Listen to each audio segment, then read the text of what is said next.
Assalamualaikum warahmatullahi wabarakatuh. Bismillahirrahmanirrahim. Alhamdulillahirabbil alamin.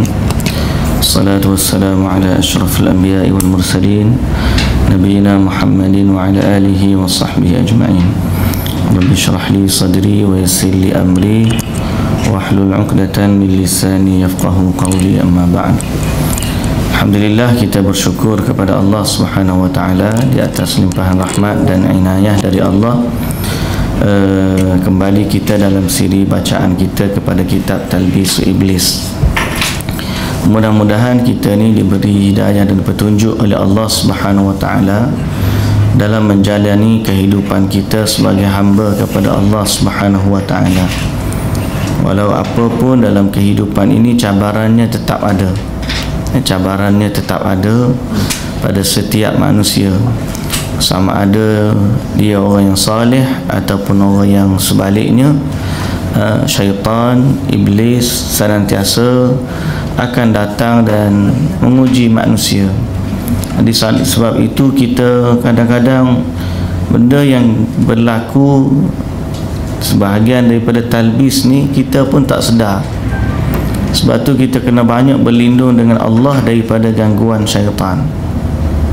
Kena banyak sebut a'udzubillahi minasyaitanirrajim.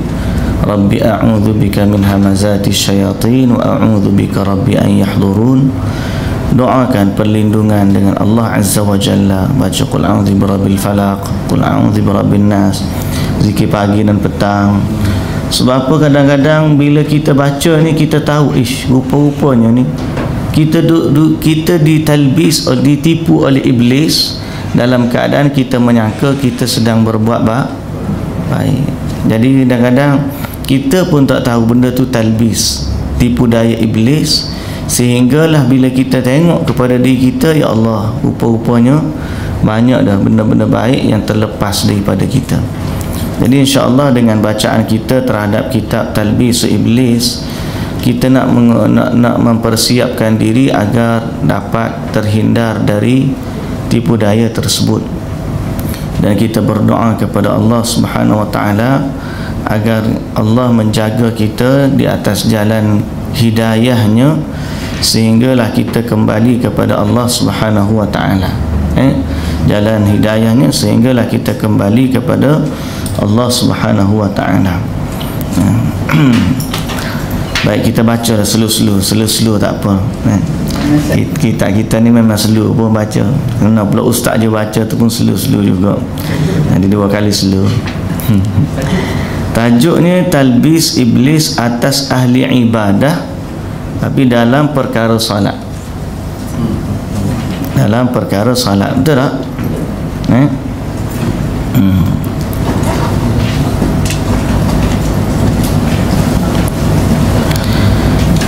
Baik, kita baca ni, boleh baca.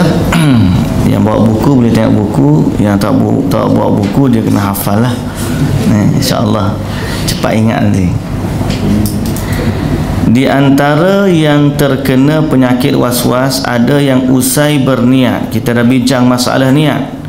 Dia setelah selesai berniat dengan benar dan bertakbir, dia tidak lagi khusyuk dalam gerakan salat setelahnya, sehingga seakan-akan yang dimaksudkan dari salat adalah takbir.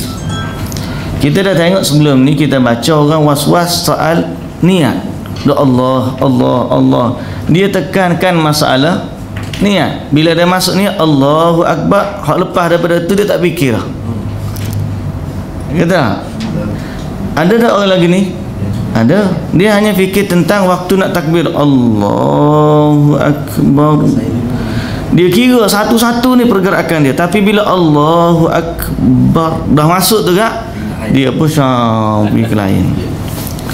Talbis Iblis ini tersingkap dengan pemahaman bahawa seruan takbir dimaksudkan untuk masuk dalam solat.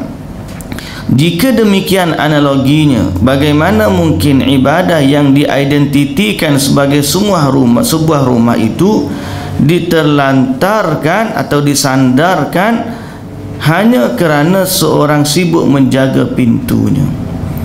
Takbir ni madkhal ataupun pintu untuk masuk kepada salat.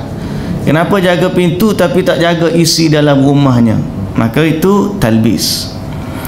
Di antara mereka ada yang baru sah niat dan takbiratul ihramnya saat waktu yang tersisa di rakaat yang diikutinya tinggal sedikit.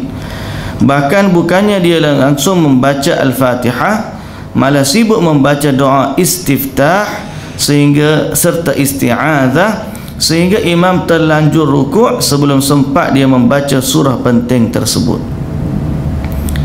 Ada juga Allahu Akbar, imam nak rukuk dah, nak min syarril waswasil khannas, dia pun dah lah baca hak panjang istiftah dia dah, Allahu Akbar kabira walhamdulillah katsira subhanallah bukratan wa asila. Kalau dia berhenti setakat tu tak apa juga, sambung pula lagi. Jadi habis tu istiftah, baca pula a'udzubillahi minasyaitanir bismillahirrahmanirrahim, imam pun Allahu Akbar. Jadi terlepaslah dia surah yang paling rukun dalam salat dia, dalam salat dia.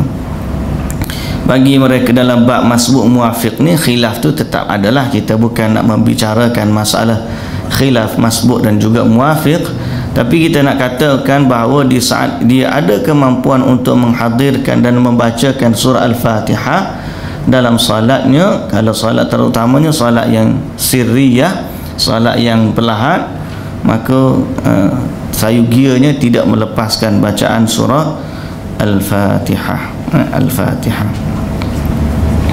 Bahkan surah Al-Fatihah ini adalah doa dan permintaan dia dengan Allah Azza wa Jalla.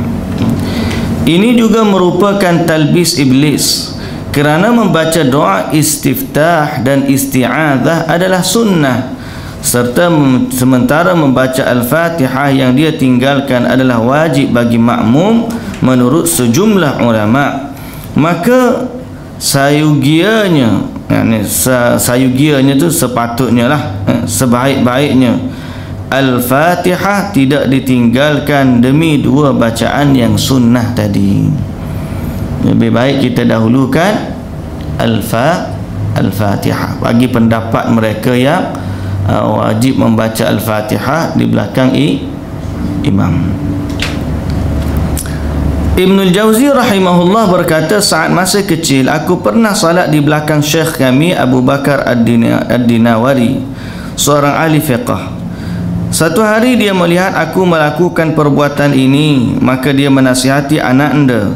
Sungguh para ulama fiqh berbeza pendapat tentang wajibnya membaca surah Al-Fatihah di belakang imam, tetapi mereka sepakat bahawa doa iftitah adalah hukumnya sunnah. Sibukkanlah dirimu dengan yang wajib, tinggalkanlah yang sunnah. Tinggalkanlah yang sunnah. Jadi kalau soal Fatihah tu pun khilaf dah, padahal dia wajib, rukun kita kata.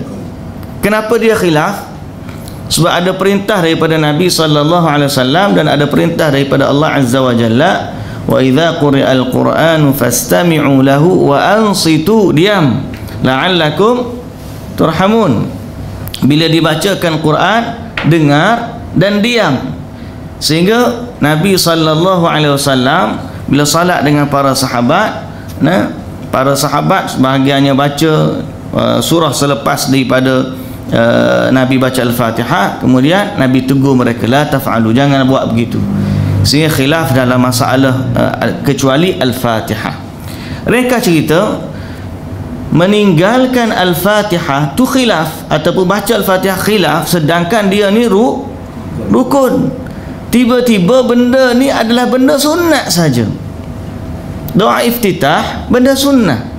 Kalau benda rukun pun ada yang kata tak perlu baca disebabkan kena dengar bacaan Quran, apatah lagi benda yang sunnah yang tidak ada berkaitan dengan sah ataupun tidaknya salat. Jadi dia kata sebaiknya kita pergi kepada dengar bacaan imam daripada nak sibukkan diri baca istiftah. Kadang-kadang kita pun terbuat begitu juga, Allahu Akbar, a'udzubillah lah, macam-macam. Nak baca Al-Fatihah tu banyak bunga dia, sebelum boleh baca Al-Fatihah.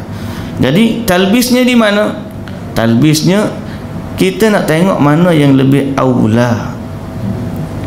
Yang ni sunat, tapi mendengar bacaan imam adalah wajib. Sehingga Nabi larang baca surah waktu imam baca surah, kecuali pada Al-Fatihah. Itu khilaf. Sebahagian kata wajib juga, walaupun yang tu wajib, sebab wajib ni lebih besar. Dan bukan dengan riwayat mengatakan kecuali Al-Fatihah, boleh baca belakang imam. Khilaf dalam bab masalah ni khilaf yang masyhur. Kita kata pada pandangan masing-masing tak apalah, tapi jangan sampai hak khilaf tu khilaf lah. Ni yang bacaan iftitah dan isti'adzah, iaitu tidak sampai ke masalah tahap dia boleh meninggalkan perintah ataupun melakukan larangan Nabi supaya dengar bacaan surah. Jadi kita nak tengok keutamaan dia. Keutamaan dia. Baik. Itu dalam perkara salat. Jadi disebutkan di sini apa dia? Soal yang pertama masalah khusyuk, dia hanya tekankan soal takbir tapi tidak tekankan masalah dalam salat. Yang kedua, mungkin dia hanya masalah niat yang dia kata, tapi dalam salat bacaan-bacaan lain dia tak tekan. Dia bab niat sungguh-sungguh, sungguh sangat bab niat.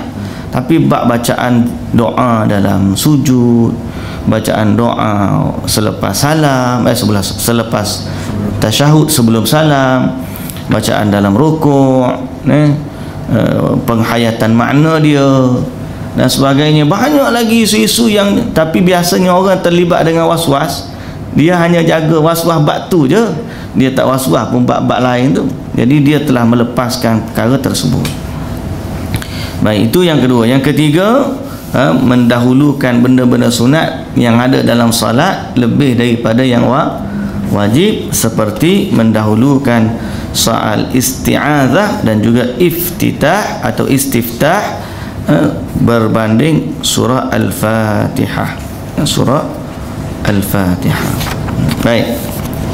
Yang seterusnya, talbis iblis agar meninggalkan amalan sunnah dalam ibadat juga ni. Talbis iblis melancarkan tipu daya kepada sebahagian mukmin sehingga mereka pun meninggalkan banyak amalan sunnah kerana keliru dalam memahami hakikatnya. Ada di antara mereka tidak mementingkan saf di salat yang pertama dengan dalih maksudnya adalah kedekatan hati. Kita ni tak semestinya duduk di saf yang pertama. Salat ni tentang hati kita yang dekat dengan Allah. Bisikan dia ni memang menarik. Memang menarik. Ayat dia memang power.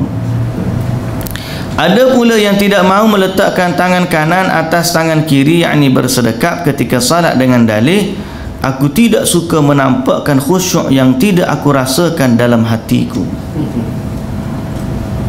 Kami mendapatkan riwayat mengenai dua perbuatan di atas dari beberapa ulama besar yang sahih, serta yang demikian itu terjadi kerana sedikitnya ilmu. Sedang dalam kitab As-Sahihain dari hadis Abi Hurairah radhiyallahu anhu dari Nabi sallallahu alaihi wasallam, Nabi bersabda, "Law ya'lamu an-nasu ma lahum fin nida'i was-saffil awwal thumma lam yajidu illa an yastahimu alaihi lastahamu."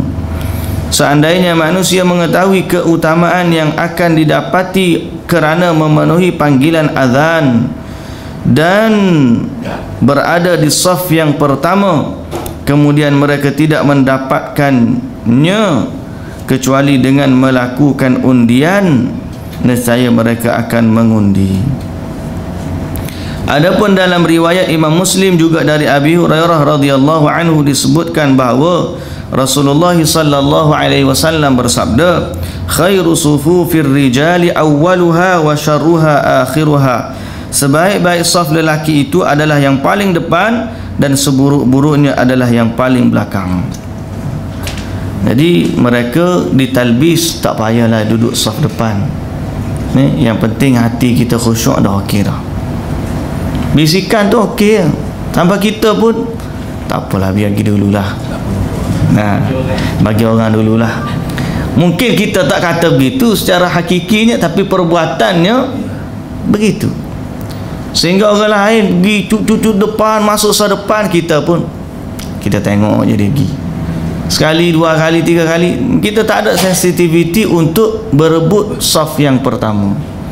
Tak ada sensitivity untuk menjawab azan, dan seumpama dengannya.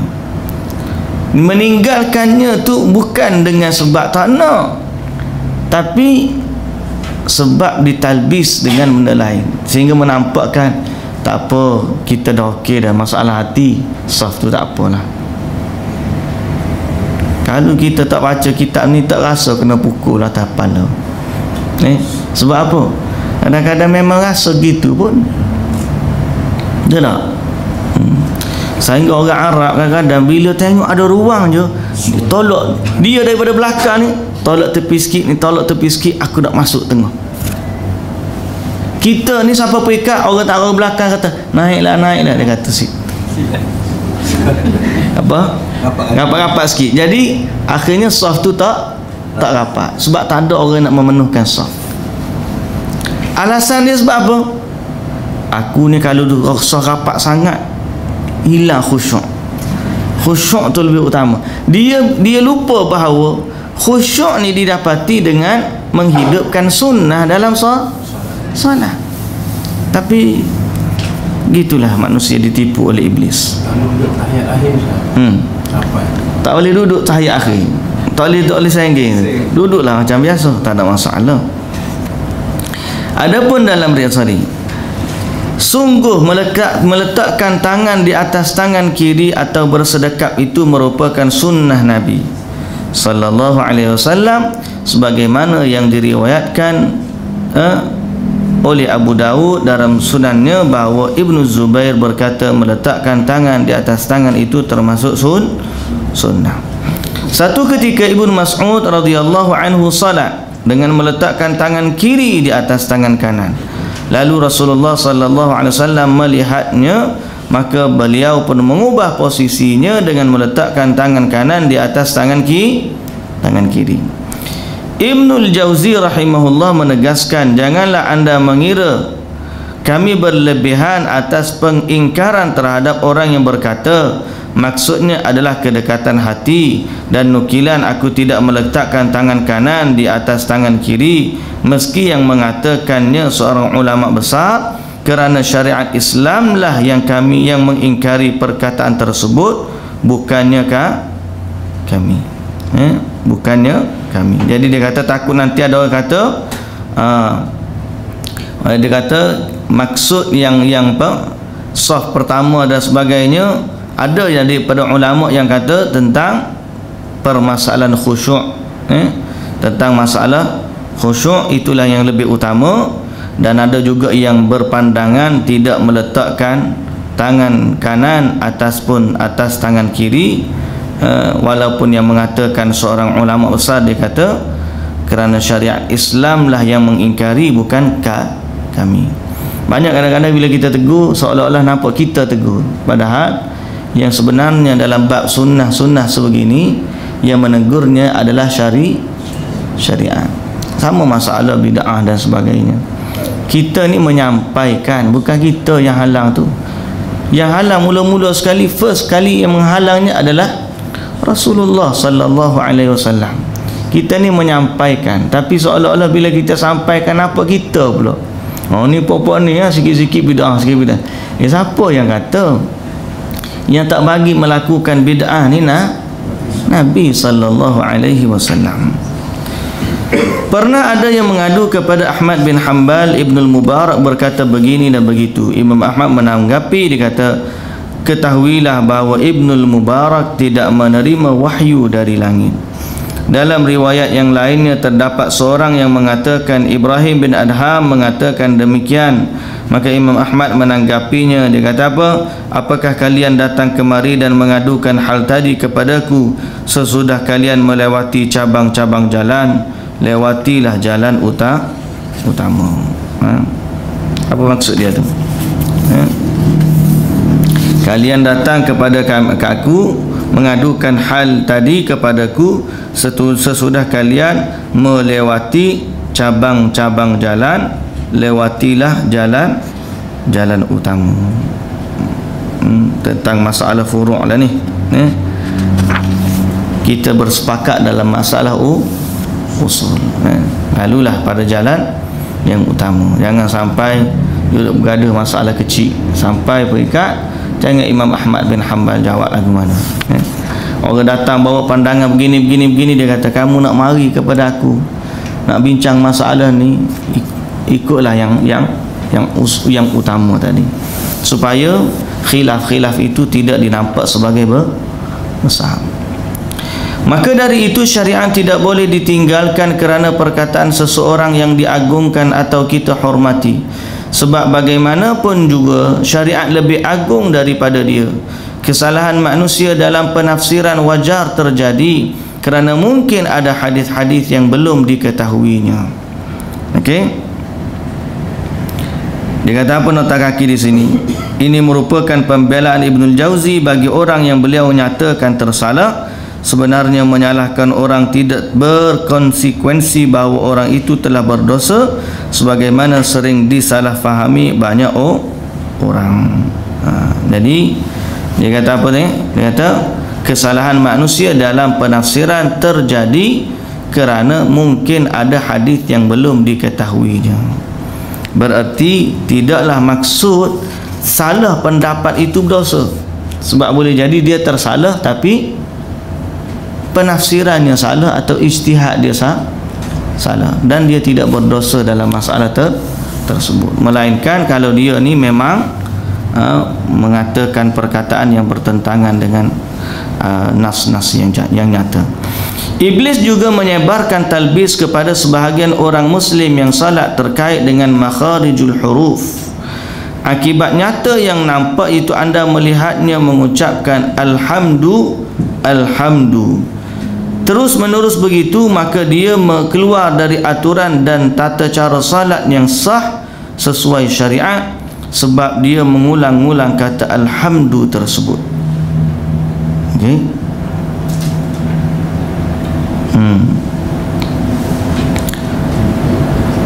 Bahaya ni. Dia kata apa? Dia talbis dengan kalimah alhamdu. Dia pun duduk semayang Allahu Akbar, alhamdu alhamdu tu je macam kadang-kadang at-tahiyyah tak masuk lagi at-tahiyyah, dia nak suruh masuk ha tu. Okey, akhirnya dia kata di sini sifat mengulang-ulang tu boleh menyebabkan terkeluar daripada tata cara salat yang sah. Bahaya. Pasal Al-Fatihah tidak begitu. Al-Fatihah alhamdulillahi rabbil alamin. Saya semayang belakang orang at-tahiyyah dia waswah tu. Kadang-kadang nak tergelak. Pasal apa? Dia dah berhenti. Kalau dia berhenti at-tahiyyatul tak apa lagi, tapi dia berhenti pada ha tu je. At-tahiyy. Dia berhenti kat tu je. Maknanya dia tengok-tengok dengar 2-3 kali dia ni sebut gapo lah dia ni. Susah kita. Jadi sebenarnya dia talbis iblis. Talbisu iblis. Dia duk tekan-tekan pada orang lain dengar macam okey dah. Dan kita pun selama belum lagi kita sempurna dalam masih lagi belajar, itulah kemampuan kita, maka sahlah begitu. Tapi perbetulkanlah pada waktu yang kita mampu. Lepas daripada tu. Okey? Kita nak tekan bab makhraj ni, masya-Allah hebat orang Melayu ni. Orang Arab pun tengok kita ni dahsyat ni cara sebutan. Kadang-kadang iblis melancarkan talbis serupa dalam memastikan harakat tasydid huruf yang dibaca ganda. Kadang-kadang dia talbis tentang masalah iya tasydid. Kadang-kadang terucap dalam huruf dad, ghairil maghdubi alaihim. Aku pernah menyaksikan seorang mengucapkan kata tersebut sampai mengeluarkan ludah. nak keluar ghairil maghdub tu, keluar air ludah. La ilaha illallah. Kalau kena lagu tu, kita nasib baik tak keluar gigi palsu. Kalau keluar gigi palsu lagi teruk. Ghairil maghdu, dia dak du tu sampai keluar itu dah. Jatuh gigi palsu sudah. Pasal apakah hal lain waladhdallin itu tak keluar dah. Hilang terus. Padahal cukup baginya memastikan keakuratan atau ketepatan dalam pengucapan huruf dha. Jangan sampai terkeluar dia. Sebut dha elok-elok sudah. Ghairil maghdubi alaihim waladdallin. Allah. Tak ada jumpa lagi ni? Tak ada. Kalau jumpa naya. Sebaik tak jumpa lagi. Demikian pula dengan menjadikan orang berlebihan dalam mengucapkan satu huruf. Iblis pun mengeluarkan mereka dari batas-batas keakuratan. Accurate lah ni. Ketepatan pengucapan yang jauh dari kaedah tajwid, bahkan menyibukkan mereka memahami makna bacaan tersebut. Kadang-kadang terlebih makhraj tak tahu begitu dia pula bismillah dan siapa pun lebih daripada maksud yang nak. Kadang-kadang kita dengar orang baca Al-Fatihah ni, dia hanya tekankan huruf. Dia bukan baca dalam sudut bacaan kalam Allah, dan dia tak ada penghayatan pun kepada maksud dia. Dia hanya nak makhraj dia betul. Bacaan dia mungkin terkeluar daripada, nampak seolah-olah bacaan yang gagap. Ada alhamdulillah, iya ulang, tulang, sehingga akhirnya terkeluar daripada dia malah menyibukkan mereka dari memahami makna bacaan tersebut. Dinukilkan dalam riwayat Imam Muslim dari hadis riwayat Uthman bin Abil As, dia berkata radhiyallahu anhu, qultu li Rasulillah sallallahu alaihi wasallam, inna syaitana qad hala baini wa baina salati wa qiraati yulabbisuha alayya. Faqala Rasulullah sallallahu alaihi wasallam, dhaka syaitanu yuqalu laha khinzab, fa idza ahsastahu fata'awwadh billahi minhu thalathan wa fil ala yasarik faqul fa'altu dhalika fa'adhabahu Allahu anni. Hadis riwayat Imam Muslim. Dia berkata, aku tanya Rasulullah sallallahu alaihi wasallam, sesungguhnya syaitan mengacau dari salatku dan mengacau bacaanku. Lalu Nabi sallallahu alaihi wasallam kata, itulah syaitan yang dinamakan khinzab. Apabila kamu rasa kehadiran dia, maka berlindunglah dengan Allah 3 kali dan ludahlah ke sebelah kirimu. Bukan ludah betul ni, maknanya buat macam tu lah. Sembuh dalam sikit dalam bacaan dalam salat kita. Tapi kalau ludah sungguh orang sebelah dalam salat jemaah susah. Talbisu iblis juga berlaku. Dia berkata, maka aku melaksanakan perintah Nabi sallallahu alaihi wasallam sehingga Allah menghilangkan gangguan syaitan dariku. Okey. Hadis itu hadis yang sahih riwayat Imam Muslim. Jadi kalau kita waktu salat rasa ada gangguan daripada salat, maka bolehlah amalkan hadis tersebut. Okey. Tapi tidak sampai ludah tu ludah yang macam kita ludah air tu, tidaklah. Okey. Aku pernah memerhatikan jemaah salat yang segera mengucapkan salam selepas atau seusai imam memberi salam, padahal mereka masih wajib membaca sedikit lafaz dari bacaan tasyahud, dan bacaan ini tidak ditanggung imam. Talbis yang seterusnya, bila imam assalamualaikum warahmatullah, dia pun assalamualaikum warahmatullah, sedangkan dia belum lagi habis bacaan tasyahud. Dan bacaan ini dia kata tidak ditanggung imam. Dia kadang-kadang dia tak sedar pun dia baca. at-tahiyyat. Dia pun ikut imam, assalamualaikum warahmatullahi, dia pun assalamualaikum warahmatullahi. Padahal aku tak dibaca ke tak habis ke tidak kadang-kadang datang juga begitu berasa bila kita baca ni kena berlaku kat kita. Semoga Allah Azza wa Jalla mengampunkan dosa dan kesalahan kita. Di antara mereka ada pula yang tertipu oleh talbis iblis sampai memperpanjangkan salat dan memperbanyakkan bacaan, namun mereka meninggalkan apa-apa yang disunnahkan di dalam salat dan melakukan apa-apa yang dimakruhkan. Dia kata, aku menemui seorang ahli ibadah yang salat sunnah di siang hari dengan cara mengeraskan bacaannya. Aku berkata kepadanya, mengeraskan bacaan pada salat siang adalah makruh.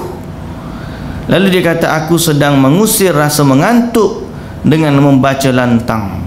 Maka aku katakan, sesungguhnya yang sunnah itu tidak boleh ditinggalkan kerana kamu bergadang.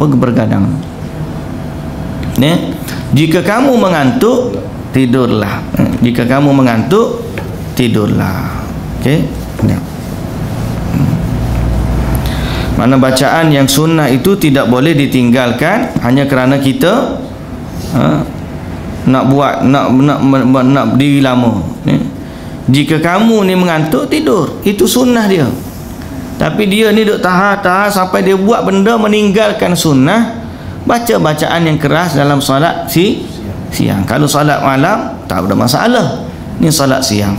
Jadi dia kata apa sini? Apa yang disebut?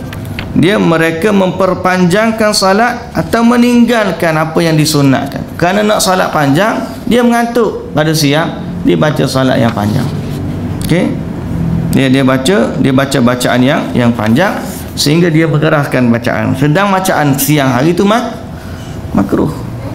Kalau dia mengantuk, nak baca kuat juga, dia solat sekadar mana yang dia mampu, kemudian habis baca Quran. Kalau mengantuk juga, tidur. Masalah kita ni, talbis kita ni bukan setakat tu. Kalau tidur maka tak bangun tu. Talbis kita ni kadang-kadang tidak level ni. Level kita ni level ahli sunnah. Ahli sunnah macam mana? Kamu kan dah belajar, kalau ngantuk tidur. Tu level kita, betul tak? Kita pun aku ngantuk tidur sekejap. Sekejap kita tu 2 jam lepas tu baru bangun. Talbis tak? Talbis. Waktu kita nak tahan. Kamu kan belajar dah. Kalau sunnah dia kalau ngantuk tidur. Kita pun tutup Quran. Cepat je tutup Quran. Pasal apa? Pasal ngaji sunnah ni kena tidur. Last kali tutup Quran, tak buka pagi tak buka. Tu level kita. Dia bicarakan ni level orang-orang yang ahli ibadah, sehingga mereka tahan tak nak tidur, nak baca Quran juga. Jadi bukan sunnah lah. Patutnya sunnah tidur dulu sekejap, bangun tengah malam, bangun pula lepas tu bila dah hilang mengantuk, macam orang nak pergi kerja kan, dia balik kerja kadang-kadang dia mengantuk sangat. Waktu rehat antara pukul 1 pukul 2 tu, dia kata tidur sekejap tak apa, boleh lelak sekejap tak apa dah. Macam bawa kereta, lelak sekejap, hilang ngantuk 5 minit 10 minit, selek mata.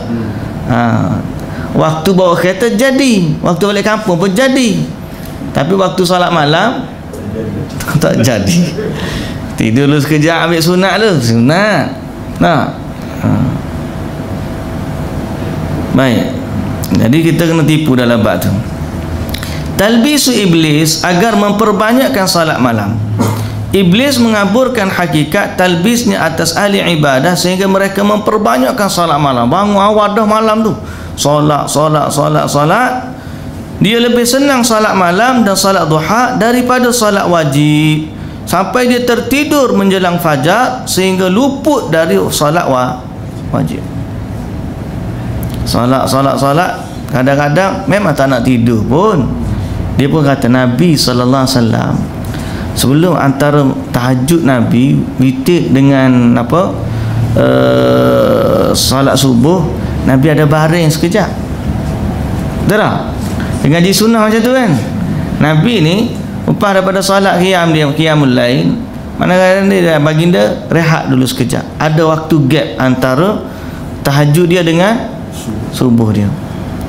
Dia pun, aku nak ambil sunnah ni lah. Kita pun letak belakang, celak-celak mata pukul 7.30 atau pukul 8. Nah, maknanya dia memperbanyakkan salat malam, tapi ditipu iblis sehingga terlepas salat fardu. Salat fajar dia terlepas. Atau dia terbangun kemudian bersiap untuk salat namun luput dari salat berjamaah. Kalau tak keluar waktu pun terlepas salat berjamaah. Kadang-kadang macam ni berlaku. Adalah, ni benda berlaku, kita cerita, kongsi pengalaman lah. Kita waktu solat kat masjid kat rumah kita, dia ni qamat cepat. Waktu kita solat dengan solat subuh, kita nak semayang solat sunat. Kalau semayang solat sunat di masjid, sempatlah kita solat sunat ya. Kemudian kita solat takbiratul ihram berserta dengan imam. Tapi dia kata, mungkin level orang ngaji kan, solat sunat ni sunat kat rumah. Padahal antara kita dengan rumah tu, antara kita dengan rumah, antara rumah kita dengan surau tu ambil waktu mungkin 10 minit. Jadi bila kita sampai tu, dapatlah hujung-hujung solat. Talbis ke tak talbis? Talbis. Kita nak kejar 2 rakaat sebelum subuh, tak apa, kita dalam dua-dua keadaan boleh semayang. Cuma kita nak ambil sunat semayang di rumah. Tapi kita terlepas yang lebih besar daripada tu, salat mungkin saf yang pertama, takbir dengan imam, kata amin dan seumpama dengannya. Banyak benda lagi kita terlepas. Solat pula dah orang qamat dah cepat-cepat lari kejar-kejar dah solat. Padahal kalau kita pergi awal, solatlah. Nak macam mana muka dia pak kita ni jenis 10 minit. Dia dah set the time. Madinah 20 minit. Dia solat, dia bagi masa orang bangun solat subuh tu, kalau bangun sempat boleh lagi pergi. Sebab kita ni bukan, kita nak panggil orang semayang ni, macam kita orang mari program lah. Panggil-panggil ada 2 orang, kita tunggu dulu sekejap bila orang mari. Nah, ni dah bukan saya nak shot seorang, orang tak mari pun saya nak cakap je, kau kumpul lah. Boleh macam tu, tapi kita nak menggalakkan orang salat berjamaah di masjid. Kadang-kadang orang lepas salat dia terlepas, tak sempat adalah salat.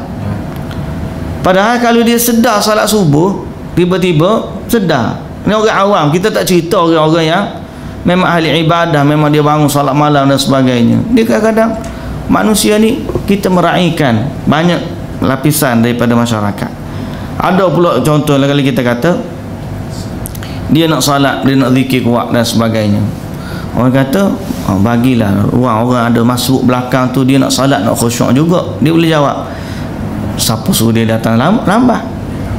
Kita ni meraihkan. Kalau orang tu lambat, dia sedang sunatkan wajib.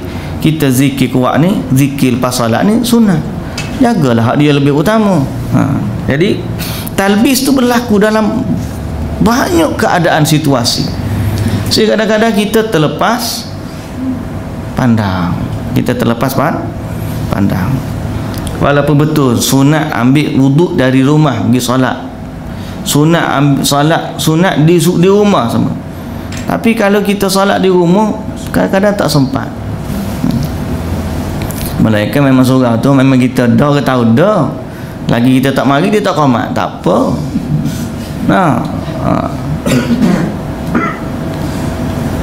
Baik, yang seterusnya.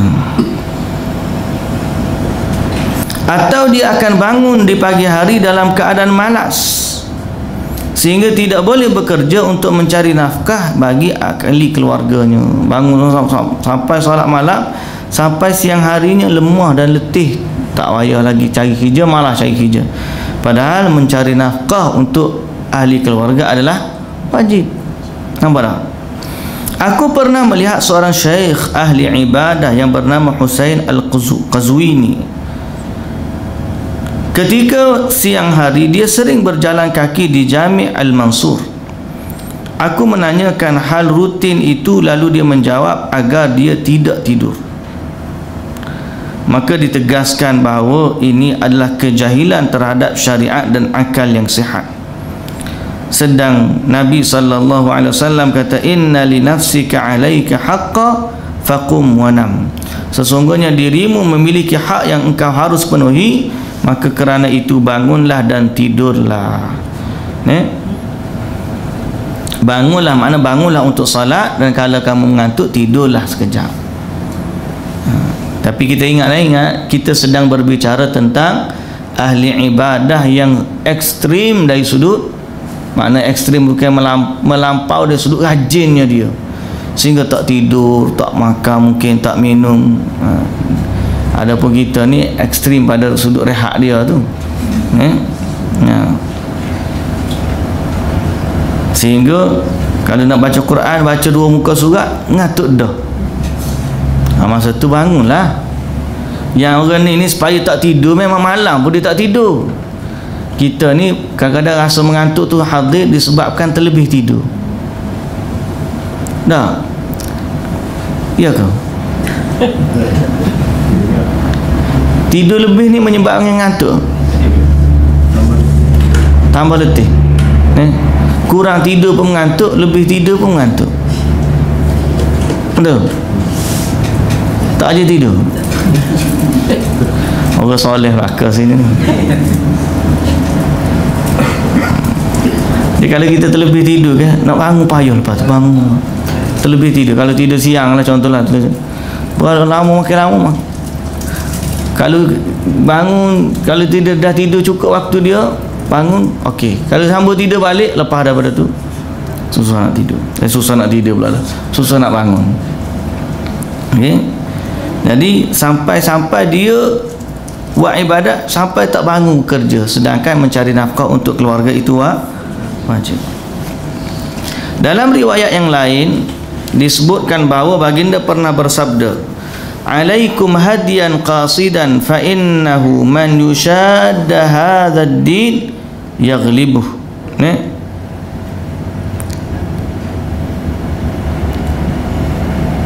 Hendaklah kamu mengikuti petunjuk dalam bersahaja, kerana siapa saja yang berlebihan dalam agama ini, nescaya dia akan terkalahkan. Dalam riwayat yang lain disebut mah alaikum ma tutiqun. Berhenti, jangan paksa diri. Hendaklah kamu buat apa yang kamu mampu. Tidaklah seorang itu berlebih-lebihan dalam soal agama, melainkan dia ni akan terkalah. Kalah macam mana maksud terkalah di sini? Maksudnya apabila dia terlampau dalam sesuatu perkara sehingga akhirnya dia tak buat. Dia baca Quran, baca sehari tu dia baca khatam, esok letih pakai tak baca dah, khatam dah kan semalam. Baca Quran semayang malam sampai peringkat letih, pada tu letih semayang malam. Padahal kadang dia boleh ambil yang dalam kemampuan dia. Itulah maksudnya fala yushadduddin illa ghalabah. Tidaklah orang melebih-lebihkan dalam urusan agama, melainkan dia akan terkalah. Maknanya akhirnya dia tak buat amalan tersebut. Dan begitulah keadaan manusia ni, sederhana tu adalah yang terbaik. Kalau kita terlalu keras sampai satu hari kita fed up. Kalau kita terlalu longgar, kita akan susah jalan nak kembali. Jadi sebab tu pertengahan itu adalah yang terbaik. Dari Anas bin Malik radhiyallahu anhu bahwasanya dia menuturkan apa yang dialaminya. Dakhala Rasulullah sallallahu alaihi wasallam al-masjida wa hablun mamdud baina sariyataini faqala ma hadha? Qalu li Zainab tusalli fa idza kasalat aw fatarat amsakat bih. Faqala hulluhu liyusalli ahadukum nashatahu fa idza kasala aw fatara falyaq'ud. Dalam hadis riwayat Al-Imam Al-Bukhari, Rasulullah sallallahu alaihi wasallam bersabda, ataupun Rasulullah satu hari masuk dalam masjid, dia tengok tali yang merentang antara dua tiang masjid. Kemudian Nabi tanya, ni untuk apa tali ni? Orang kata untuk Zainab waktu dia salat, bila dia letih ataupun dia rasa lemah, dia akan berpaut pada tali ni. Salat dalam keadaan berpaut. Lalu Nabi sallallahu alaihi wasallam kata, hulluhu, buka tali tersebut. Hendaklah salat seorang kamu dalam keadaan ketika dia mampu dan juga semangat untuk salat. Jika dia malas ataupun letih, maka hendaklah dia duduk. Dari Aisyah radhiyallahu anha, dia menuturkan bahawa Rasulullah sallallahu alaihi wasallam bersabda, "Idza na'isa ahadukum falyarqud hatta yadhhaba anhu an-naum, fa innahu idza shalla wa huwa yan'as la'allahu idza yadhhabu liyastaghfiru fayadhhabu fayasubba nafsahu." Hadis riwayat Al-Imam Al-Bukhari dan juga Muslim. Nabi kata, apabila salah seorang daripada kalian mengantuk, mayam-mayam mengantuk ataupun dengan mengantuk, hendaklah dia tidur sampai hilang mengantuknya. Nabi suruh tidur sampai hilang mengantuk. Kita nak suruh hilang mengantuk ni lama mana? 2 jam baru puas tidur. Habis tu 2 jam tu lah masa adanya. Tapi doalah kepada Allah Azza wa Jalla. Sebab apabila dia salat dalam keadaan mengantuk, boleh jadi dia ingin memohon ampun, tetapi kerana mengantuk dia malah mencela dirinya sendiri. Jadi tidur dulu.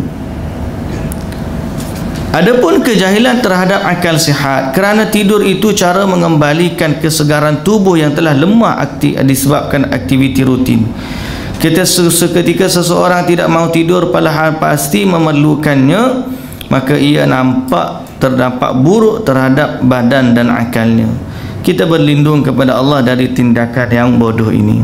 Kalau ada yang menanggapi atau menyanggah, engkau meriwayatkan kepada kami bahawa beberapa salaf menghidupkan seluruh malam untuk ibadah. Bantahan tersebut kami jawab dengan alasan, benar, tetapi mereka melakukan setahap demi setahap sehingga mereka mampu melakukan amalan tersebut. Pada saat yang sama mereka pun yakin boleh tetap melaksanakan salat subuh berjamaah. Di sisi lain mereka mendukung usaha mereka untuk boleh seperti ini dengan tidur pada siang hari dan hanya sedikit makan, sehingga mereka pun boleh menghidupkan seluruh malam dengan ibadah.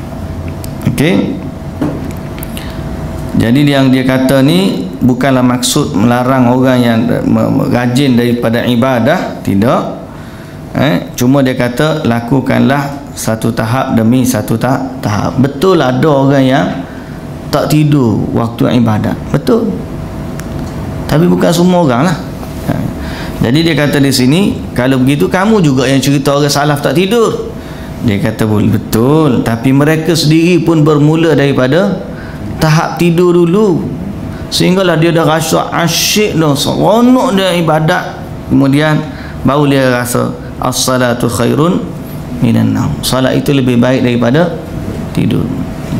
Kita ni tak sapa lagi tahap tu, tak sapa as-salatu khairun minan naum. Bangun tengah malam tengok tilam, kau tengok sejadah, tengok tilam, tengok sejadah.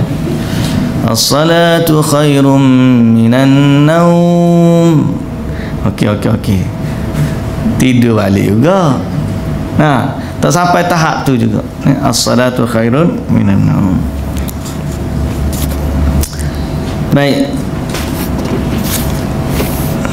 Jadi di sisi lain bukanlah menghalang orang nak salat, tapi mestilah step by step. Yang kedua, cari juga maksud-maksud bantuan dari sudut lain, seperti tidur awal, seperti jangan makan malam banyak, jangan kenyang waktu tidur tu, jangan kenyang, jangan terlalu kenyang, seperti baca doa belum tidur dan seumpama dengannya, sehingga kita mampu untuk bangun dan bersolat.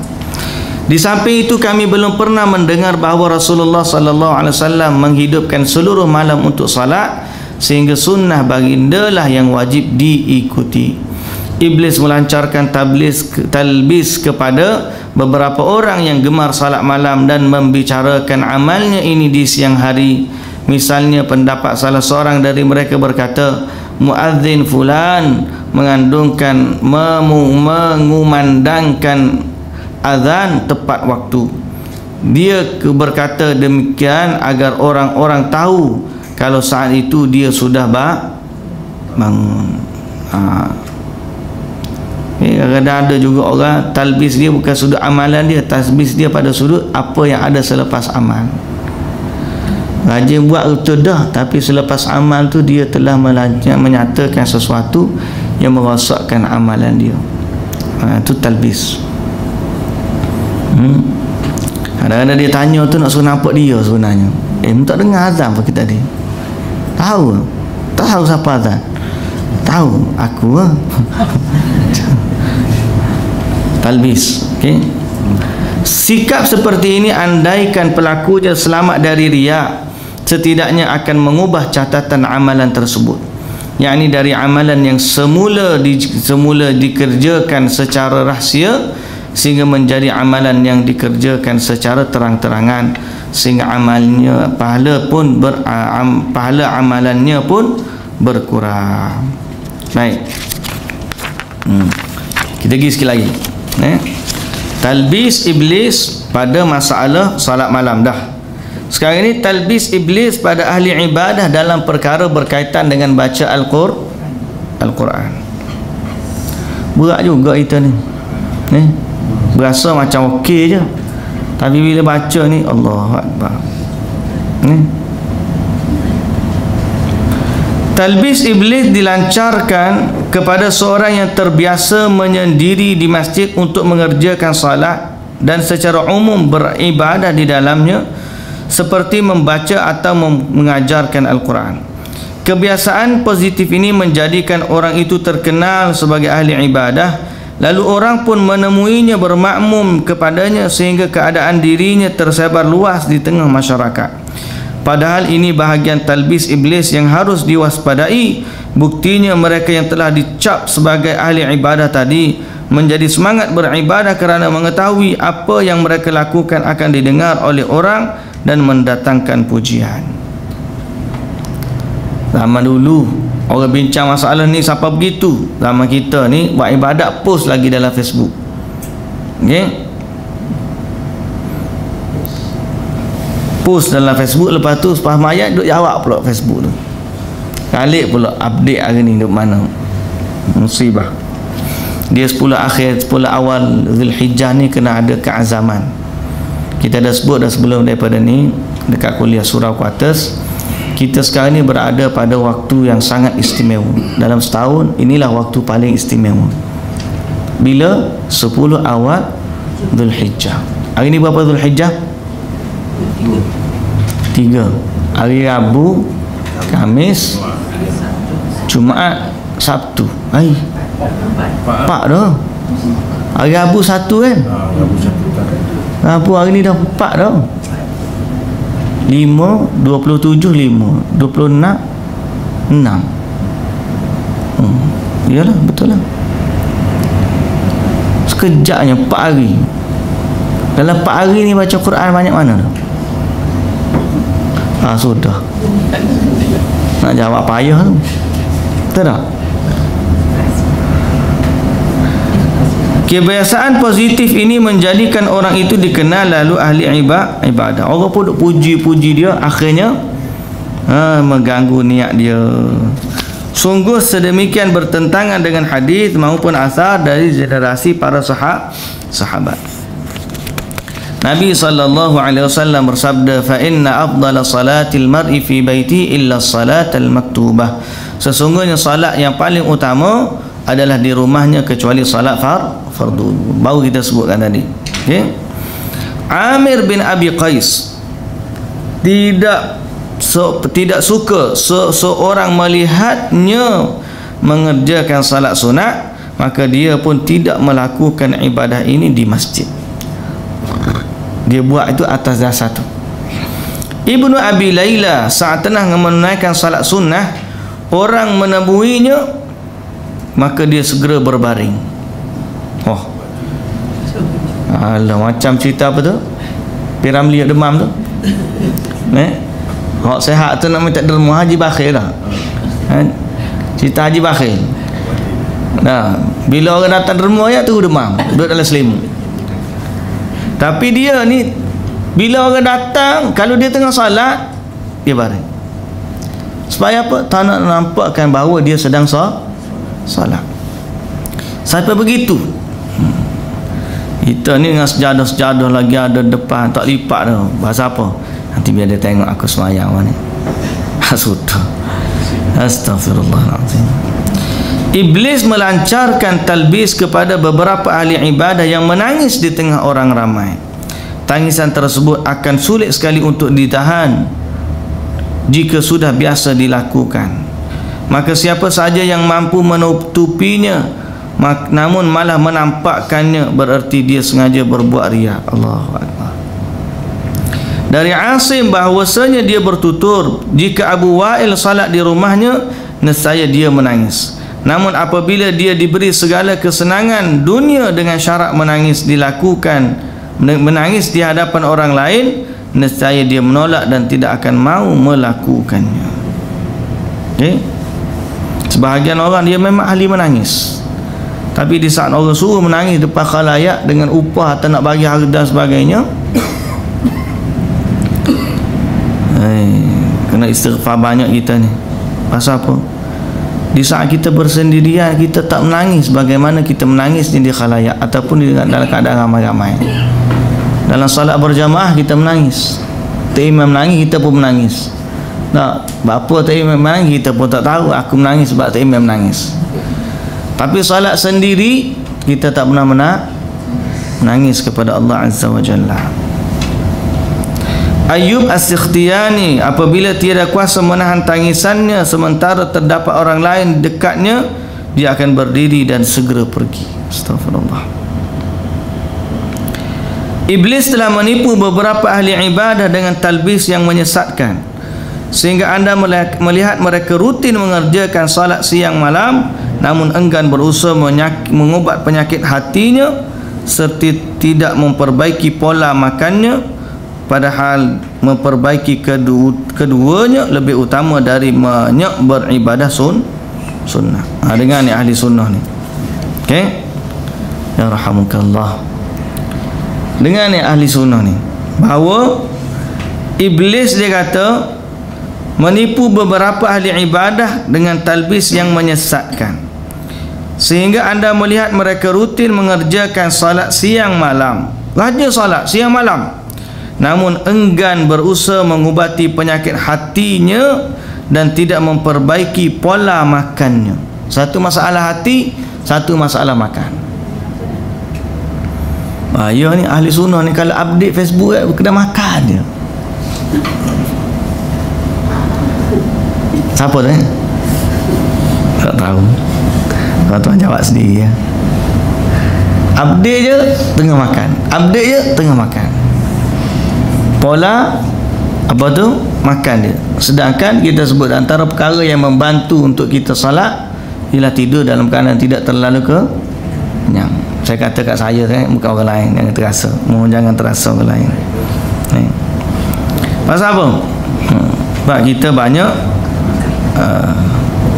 makan. Makan kita ni mudah. Baik, kita baca lagi. Malu nak syarah panjang, baca je lah. Talbis iblis dalam perkara membaca Quran. Kita dah sebut dah tadi. Ini sambungan. Padahal sama aja ni. Maknanya poin dia tu masih lagi kepada dalam bab salat yang tadi. Talbis iblis dalam perkara membaca Al-Quran. Iblis menebarkan talbis kepada sebahagian orang dengan mendorong mereka agar mahu banyak membaca Al-Quran, tetapi mereka membacanya dengan cepat dan tidak tartil dan tidak memastikan kesahihan bacaannya. Ini merupakan sikap yang tidak terpuji. Ibnul Jauzi rahimahullah berkata, iblis menipu sekelompok qari dengan mendorong mereka agar membaca 1 atau 2 juz Al-Quran di menara masjid di malam hari secara berjamaah dengan suara yang keras. Dengan perbuatan ini mereka telah menghimpun 2 perkara buruk sekaligus, Yang pertama, mengganggu orang yang sedang tidur, dan yang kedua, beribadah dengan penyakit riya. Nak suruh orang dengar ni. Di antara ahli ibadah ini ada yang membaca Al-Quran di masjid ketika azan, kerana saat itu orang sedang berkumpul di masjid. Ibnul Jauzi kembali berkata, salah satu perkara paling menghairankan yang pernah kusaksikan di antara mereka adalah seorang lelaki yang mengimami salat subuh orang-orang di hari Jumaat, menoleh dan membaca surah Al-Falaq dan An-Nas, lantas dia membaca khataman Al-Quran. Dia berbuat itu supaya orang-orang tahu bahawa dia telah khatam Al-Quran. Ini bukanlah cara ibadah para ulama salafus salih. Sungguh mereka senantiasa menyembunyikan ibadahnya. Sebagai contoh, amalan Ar-Rabi' bin Khuthaim seluruhnya rahsia, tidak terlihat di hadapan umum. Kadang-kadang dia telah membuka mushaf, lalu seorang menemuinya, maka dia pun menutupi mushaf dengan kain. Ahmad bin Hanbal sering membaca Al-Quran tanpa diketahui berapa banyak yang dikhatamnya. Ni para salafus salih sangat-sangat berhati-hati dalam masalah ibadah. Mereka menyembunyikan ibadah mereka dari pandangan manusia. Perkara berkaitan dengan puasa, Ibnul Jauzi sebut lagi, Iblis telah menipu sebahagian orang yang dengan menjadikan mereka menganggap bagus berpuasa secara terus menerus. Puasa. Maknanya satu hari demi satu hari, itu maksud menerus. Bukan kata senantiasa menerus tu asyik-asyik puasa Isnin Khamis, tak. Tiap-tiap hari. Sejatinya hal ini boleh saja dilakukan selama tidak berpuasa di hari-hari yang terlarang puasa. Hanya saja hal tersebut mengandung dua kerusakan jika dilihat dari dua sisi. Jadi boleh je sebenarnya dalam bab puasa nak puasa. Cuma kalau tiap-tiap hari terus menerus, ada keburukan daripada dua sudut. Yang pertama, melemahkan badan. Bila melemah badan, dia tak mampu kerja untuk menafkahkan keluarga. Dan yang kedua, boleh jadi sampai kepada dia tidak sempat memenuhi keperluan batin isterinya. Terdapat dalam riwayat as-sahihain bahawa Nabi sallallahu alaihi wasallam bersabda, inna li zawjika 'alaika haqqun, sesungguhnya isterimu mempunyai hak yang wajib kamu tunaikan. Okey, maka berapa banyak kewajipan syariat yang luput akibat amalan sunnah ini. Sunnah apa? Sunnah puasa. Jadi mungkin kita, contohnya lah, kalau performa kerja kita waktu pejabat turun disebabkan puasa, kita letih, tak payah puasa. Okay? Kalau kita ni okey, puasa pun boleh, kerja pun tak ada masalah, no hal punya, insya-Allah puasa. Jadi kita ni pejabat, nak keluar tengah hari, kadang-kadang makan, kadang tak makan, alang-alang dah tiap-tiap hari memang lagu tu niat puasa je lah. Contoh, tak apa, tak ada masalah. Ni tiap-tiap hari dia ni memang niat puasa tu sehingga melemahkan tubuh, tak boleh. Sebab itu Nabi SAW bersabda, sebaik-baik puasa adalah puasanya Nabi Daud. Macam mana puasa Nabi Daud? Satu hari berpuasa, satu hari berbuka. Abdullah bin Amr menceritakan, Rasulullah SAW menemui aku, lalu baginda bertanya, kamukah orang yang diceritakan kepadaku terus menerus melakukan salat semalam suntuk? Kamukah yang berkata aku akan salat pada malam hari dan berpuasa pada siang hari? Aku pun menjawab, benar wahai Rasulullah, aku memang pernah mengatakan demikian. Kemudian Nabi SAW bersabda, silakanlah salat malam, akan tetapi tetaplah tidur. Silakan berpuasa, tapi berbukalah 3 hari setiap bulannya, kerana itu setara dengan puasa setahun. Dengan puasa setahun. Siapanya? Dia kok ada nama.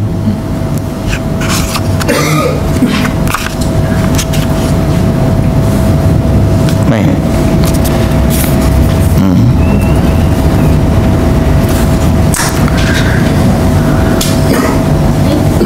menyahut, wahai Rasulullah, aku mampu melakukan lebih daripada itu. Nabi SAW menjawab, puasalah satu hari dan berbukalah satu hari. Ini adalah puasa yang paling baik. Ini adalah puasa Nabi Daud. Baginda berkata, aku berkata, wahai Rasulullah, aku mampu melakukan lebih dari itu. Maka Nabi kata, tidak ada yang lebih utama daripada itu. Diriwayatkan dalam As-Sahihain. Jadi hadirin dan hadirat yang dirahmati Allah Azza wa Jalla sekalian, dalam masalah ini tidak ada ruang syaitan tak masuk. Sampailah kepada ahli ibadah. Puasa kita pun kena ada implikasinya. Sebab tu ahli ibadah ni cara mana kita tak nak kena tipu? Kalau dilihat pada sudut-sudut tipu daya iblis ni, kadang-kadang ahli ibadah ditipu pada ibadat yang kecil, tapi dia melepaskan ibadat yang besar. Maknanya apa? Iblis galakkan dia buat ibadat yang kecil sehingga dia terlepas ibadat yang besar. Macam tadilah bab solat, Allahu Akbar, sedangkan Fatihah tu wajib. Buat isti'azah sehingga terlepas Fatihah. Solat di rumah sehingga terlepas takbiratul ihram dengan imam. Dia galak kita. Tidur dulu, tidur tu sunat. Betul? Kamu letih, tidur dulu. Tapi menyebabkan dia terlepas solat fardu. Dia boleh, dia tahu.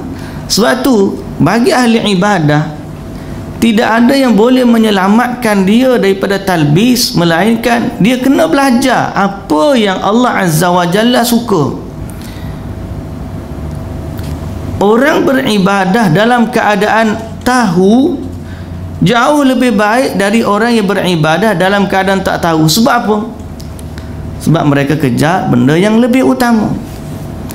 Saya pernah cerita sebelum ni tentang dalam bab kursus haji, di mana orang pergi ke Padang Arafah. Kalau orang Malaysia pergi ke Padang Arafah, jemaah haji bawa tabung haji bawa pada tanggal 8 Zulhijjah malam dah pergi ke Arafah. Jadi malam tu sudah berkampung di Arafah. Hari ke-8, malam ke-9, wukuf hari ke-9. Maka malam tu dia galakkan buat qiyamul lail, baca Quran. Siapa dia ni? Talbis, iblis dia bisik, membacalah Quran, muzikir. Kamu sudah duduk di Padang Arafah dalam ibadah haji, baca. Dia kempen sungguh. Orang pun makan kempen, buat sungguh. Baguslah.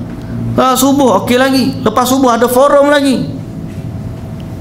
Sampai pukul 11 orang lain bangun belakang, orang rehat. Dia baru nak tu, tak negara dah. Sampai waktu zuhur. Lepas solat zuhur dan asar jamak, kemudian selepas selesai khutbah, kemudian dia pun letih dah lah. Dan dia tidak berdoa dengan doa yang sepatutnya. Sebab apa? Sebab dia telah menghabiskan tenaganya pada sunat yang kecil saja, dan dia meninggalkan kelebihan wukuf di Arafah bermula selepas zuhur sampailah terbenamnya matahari boleh keluar. Dia tipu kita dengan benda yang kecil. Dia bukan tak suruh buat ibadat, dia tahu orang ni rajin buat ibadat. Dia tahu orang ni rajin ibadat. Sebab tu kita pernah sebut pada awal dulu kitab Talbisu Iblis. Iblis ni dia tak kisah dia tipu kita ni dengan cara melampau dalam maksiat ataupun melampau dalam ibadah. Yang penting kita tak kena apa yang Allah suruh, kita tak buat apa yang Allah suruh. Ibarat kata orang yang nak memanah, ada sasaran tepat depan tu, hak tengah sekali tu kita panggil apa? Bullseye. Dah mata sapi. Biasa telur yang mata sapi ni. Nah, bullseye. Nak kena tu, dia tak kisah kita tarik kuat ke. Bila kita tarik kuat, lepas target. Ataupun kita tarik lemah, tembak tak sampai.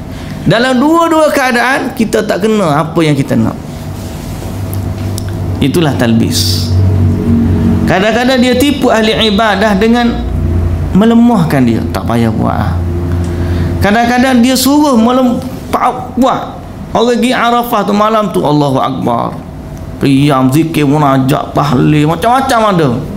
Sampai hari 9 Zulhijjah, waktu orang wukuf, orang yang sedang berdoa, dia sedang berehat keletihan. Itu satu contoh. Dalam bab-bab lain pun sama. Sehingga mereka lupa kepada sunnah yang lebih utama. Sebab tu jalan yang boleh selamat daripada talbis ni, jalan ilmu di atas jalan sunnah. Sebab kita tahu Nabi dahulukan yang mana. Okay? Kita tahu mana yang lebih utama di sisi agama. Sebab Nabi SAW buat begitu. Kalaulah tidak kerana keutamaan, pasti Nabi tak buat begitu. So dalam banyak-banyak keadaan kita kena jaga. Talbis ni boleh berlaku dari sudut tersebut. Dia kempen kita buat ibadat, rajin sungguh. Saya bimbang dia kempen kita belajar, pergi kelas tu, pergi kelas ni, kempen sehingga kita tak ada masa untuk beramal. Kita bimbang tak? Kempen ustaz yang mengajar, ustaz kuliah situ, ustaz kuliah sini, ustaz kuliah. Nah, sampai peringkat kita tak ada masa untuk beramal. Betul, ilmu tu sendiri adalah ibadah, betul. Tapi bukanlah dia maksud daripada segala-galanya. Ilmu ibadah, tapi ibadah itu adalah untuk melakukan ibadah yang seterusnya, supaya orang beribadah di atas jalan ilmu. Tapi kalau sibuk cari ilmu sampai meninggalkan ibadah, susah juga kan. Belajar tajwid sampai peringkat tak ngaji. Belajar, saya tak boleh baca lagi sebelum saya ni betul bacaan, tak boleh ngaji Quran. Belajar supaya ngaji bahasa Arab, ngaji nahwu, cakap bahasa salah pari, ana anta sekat tu je. Pasal apa? Tak boleh tak erti. Cakap salah pun tak apa, yang penting cakap. Ibadat pun lagu tu juga.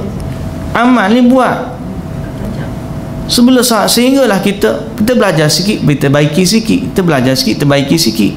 Jangan sampai peringkat kita ni belajar sampai kita tidak beramal. Iblis boleh menampakkan begitu. Rajin dia ni. Rajin apa? Rajin belajar. Quran baca berapanya? Satu hari boleh baca? Mungkin tak mampu. Setengah juzuk satu hari? Mungkin tak mampu. Zikir banyak mana? Allahul musta'an. Jadi sebab tu saya kata iblis ni dia boleh menipu kita dalam sudut tersebut. Dia menyebabkan kita tertinggal ibadah yang lebih utama. Semoga Allah Azza wa Jalla mengampunkan kita dan Allah memberikan hidayah petunjuk kepada kita untuk tetap kekal beribadah ataupun untuk tetap kekal melaksanakan apa yang diperintahkan oleh Allah Subhanahu wa ta'ala. Okey. Hari ni kena bertiawah. Setakat inilah kita boleh hari ni. Mudah-mudahan Allah Subhanahu wa ta'ala merahmati kita semua, dan insya-Allah flight saya hari Isnin petang 7.30 di KLIA ke Mekah buat haji. Tu pun dah lewat dah. 28 hari Isnin 7.30 petang di KLIA. Naik commercial flight, tak lalu ke KT tabung haji lah. Pukul 5 dah ada jawab. Pukul 7.30, 4.30, 3 jam sebelum. 4.30 tu kena sampai dah. Mungkin 4.30 tu kena sampai di airport dah. Dan tu tak ada dah flight lepas pada tu. Terlepas tu tak ada haji bagimu. Doa-doa lah insya-Allah, mudah-mudahan semua jemaah haji kita yang ada di sana dapat melakukan ibadat yang sebaik-baiknya. Doakanlah keselamatan mereka juga, sebagaimana saya sebut dah sebelum ni.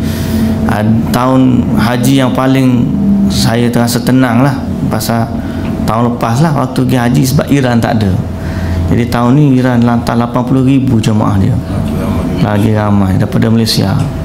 Jadi kita tak katalah setiap yang datang tu nak buat masalah, cuma kita bimbang. Begitu sajalah. Doakanlah keselamatan jemaah-jemaah haji dengan situasi politik yang berlaku dan di Timur Tengah. Mudah-mudahan dia tidak menyebabkan masalah pada musim haji ni, insya-Allah. Kalau mesti Saudi dan cek 80,000 amal lah. Amal 80,000. Dia cek belaka, memanglah dia cek belaka. Kita pun dia cek belaka nak masuk tu semua. Cak jari 5 yang tu lama duduk di airport tu. Tapi alhamdulillah tahun ni tabung haji kita dah buat, dia panggil apa? Pre-clearance. Maknanya keluar di airport Malaysia ni, immigration Malaysia, sebelum naik flight lalu dah immigration Saudi.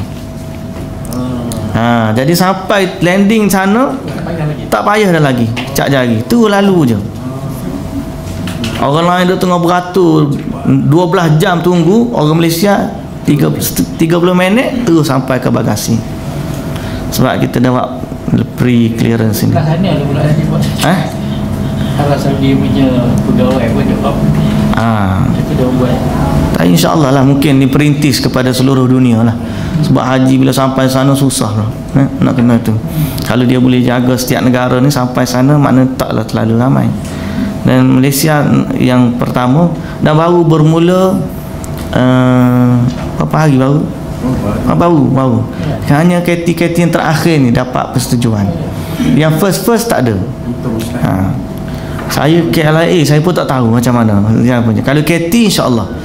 Sebab KT tabung haji, orang lalu KT tabung haji, dia tak lalu immigration KLIA. Immigration tu akan buka kaunter di Kelana Jaya.